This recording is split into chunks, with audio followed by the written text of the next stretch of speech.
Take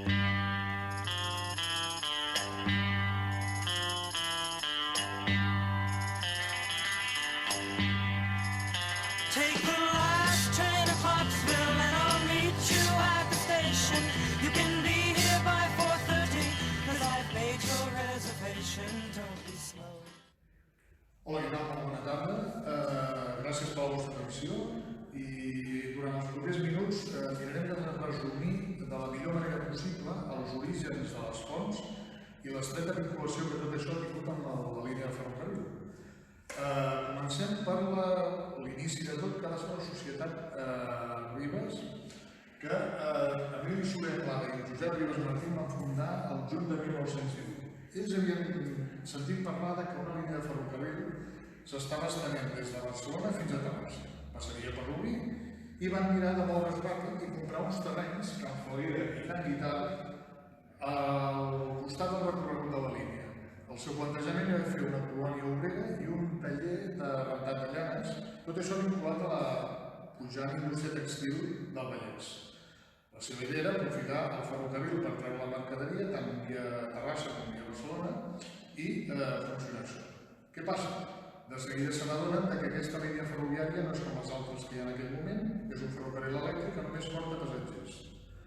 Què hem de fer? Canviar-ho tot com un mitjó i en menys d'uns mesos decideixen substituir el plantejament inicial i la societat Ribes i companyia esdevé una societat urbanitzadora i plantegen fer un assentament urbà, vendre parcel·les i vendre torres a gent que volgués venir de la gran ciutat. De quina manera va ser això una cosa pensada o una votada que els hi va venir al cap i que van plantejar sense cap? No ho sabem. Tampoc sabem si s'hagués tirat endavant l'assentament industrial que teníem pensat, quin futur hagués tingut. No és esdevingut segurament una població per les fonts. Quin és el condicionant de tot això? El ferrocarril.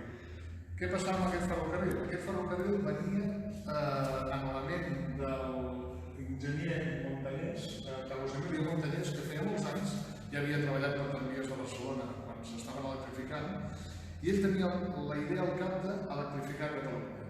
Però no com es feia fins llavors, amb carbó, amb petites instal·lacions elèctriques que cremaven carbó i feien electricitat.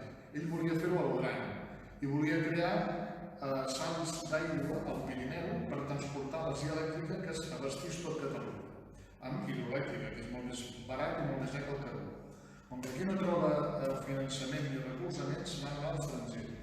Allí coincideix amb Frederick Pearson, que té una experiència molt gran en tot aquest negoci, tant als Estats Units com al Brasil com a Sud-amèrica. Ell té l'experiència, té els mitjans per fer-ho i sobretot la capacitat inversora, que és el que li fa falta a en Montañés. Pearson ve a Barcelona l'any 11, al juny, en Montañés li explica el seu plantejament i en Pearson es queda enamorat. Tant és així que es posen d'acord de seguida.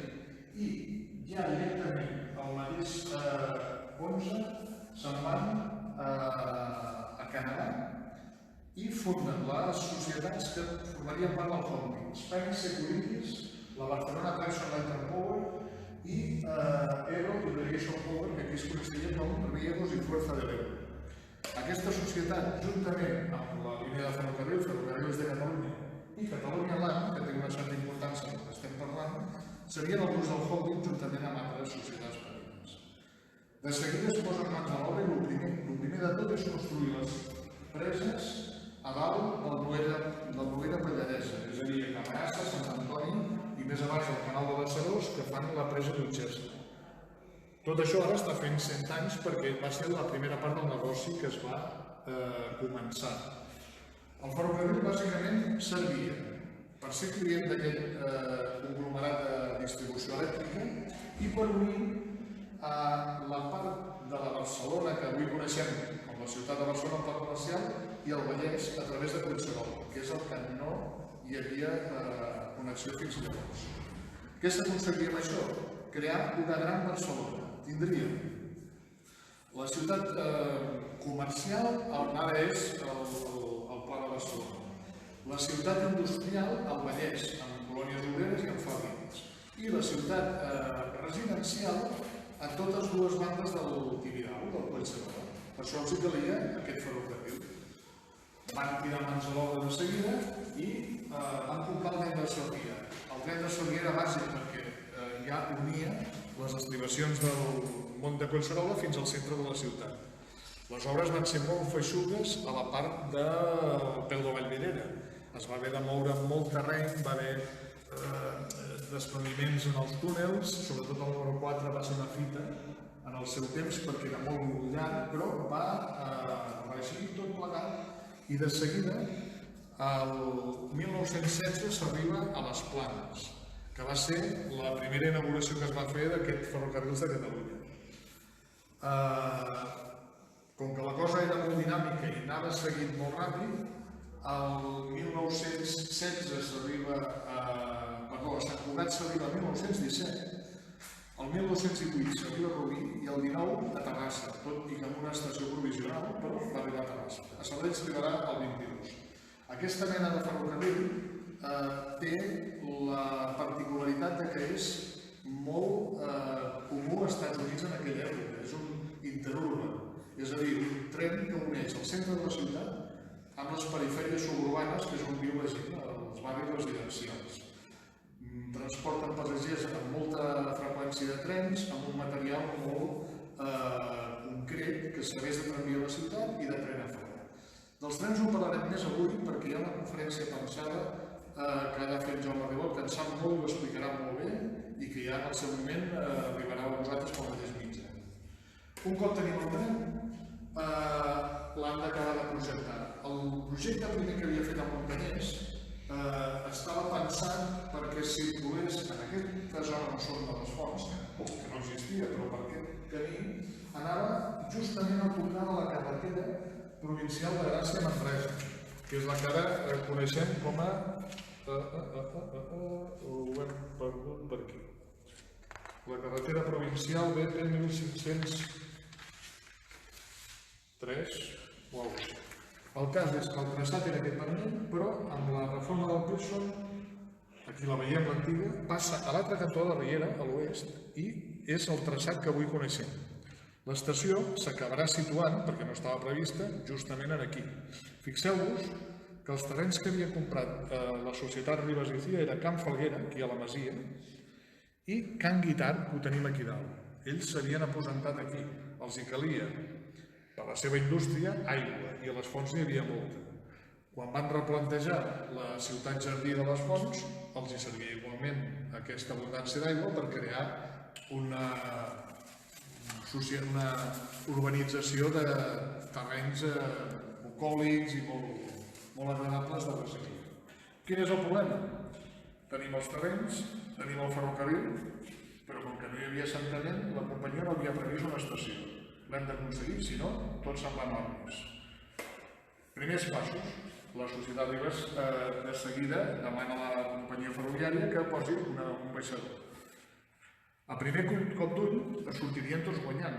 La urbanitzadora podria connectar amb Barcelona i amb Terrassa i rebre tot de visitants i clients, i la companyia es trobaria amb un passatge nou, no previst, i a més, al posar-hi una altra estació tindrien un lloc d'encreuament de trens.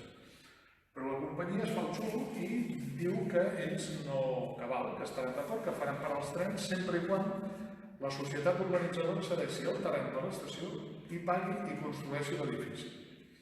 Al final, la societat no té altre remei, ho fa, aquí hi ha una nota de despeses de tot plegat i tot i que pressiona la Ribas i companyia per tenir el baixador el més aviat possible, la idea era fer-ho, tenir-ho cap a mitats del 1919, no és fins al 2 de març de 1920, que s'aprova l'estació.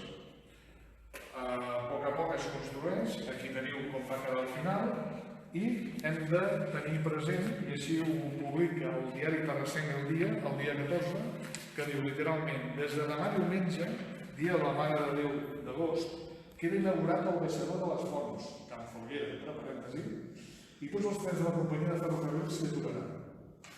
Tenim, doncs, que ja arriba el tren, A més, la companyia ferroviària no només havia exigit aquest pagament i cessió dels terrenys, sinó que a més volia que hi hagués activitats. Va pressionar perquè hi hagués molta activitat social, hi hagués un hotel, hi hagués diverses infraestructures que justifiquessin que els seus trens hi pararien.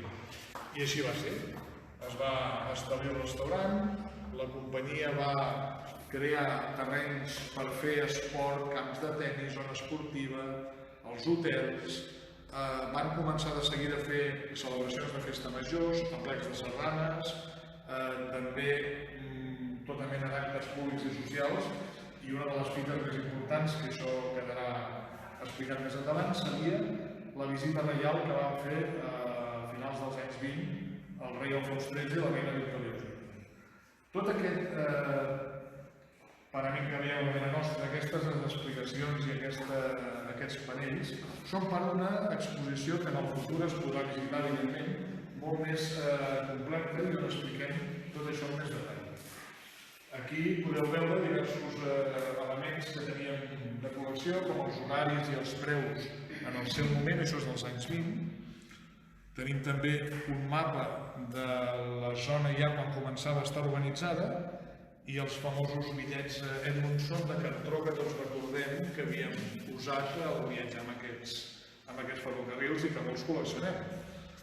El cas és que, vist així tan ràpidament, costa d'entendre, però realment les fonts amb tranques i barranques i sense una planificació massa acurada i tenint en compte molt amateurisme i molts entrebancs, es va anar consolidant.